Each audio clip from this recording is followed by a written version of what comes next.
2014 में एक बड़ा गड़बड़ हवा बहल रहल। ई कैसन रोग धराइल सब रटल मोदी मोदी। ई कैसन रोग धराइल सब रटल मोदी मोदी। मिलजुल के ऐसन लागे, मिलजुल के ऐसन लागे, ई जे सब पूरा धो दिया।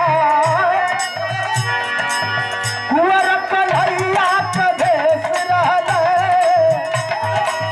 कुंवर कन्हैया का भेष रहल, मोदी से नीक अखिलेश रहल।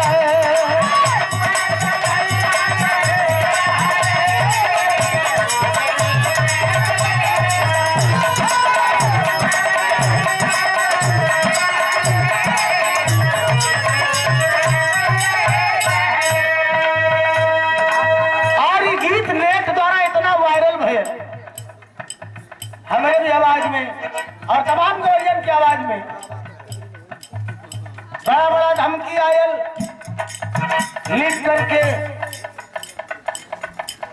यही गीत के जब बदल गए, अब रोग खत्म कुल भइले, अब खत्म हो गए, धीरे धीरे खत्म होता। अब रोग खत्म कुल भइले, अब चाहिए फिक्र मोदी।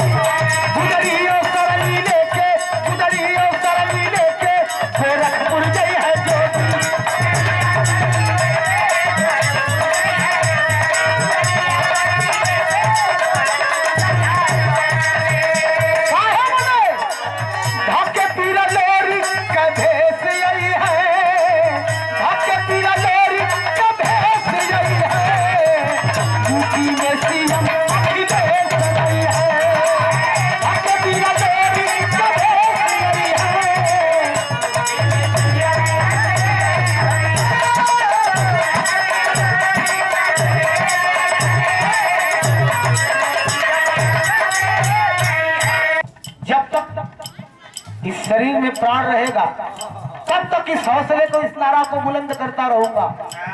जय अखिलेश, जय समाजवाद। गुदड़ी और सरंगी लेके गोरखपुर जय है जोगी। भाग्य पीरा लोरी का भेष यही है, भाग्य पीरा लोरी का भेष यही है। यूपी में सीएम अखिलेश होई है।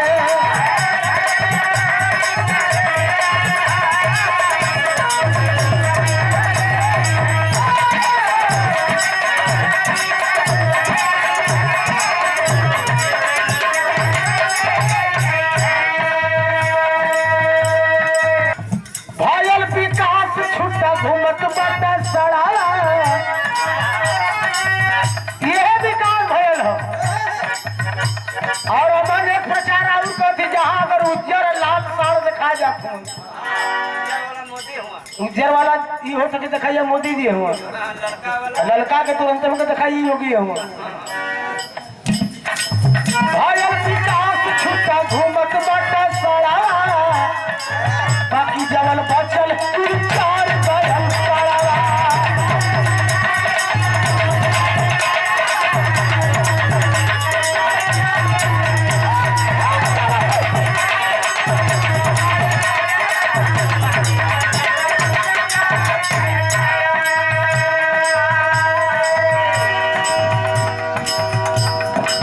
हमने तो बना के दिखा दिया, एक्सप्रेस वे लड़ाकू विमान उतार दिया, लेकिन जरा आप भी बना के दिखाइए, करके दिखाइए। ऐसा नहीं हो सकता है। आपका हुई बुआ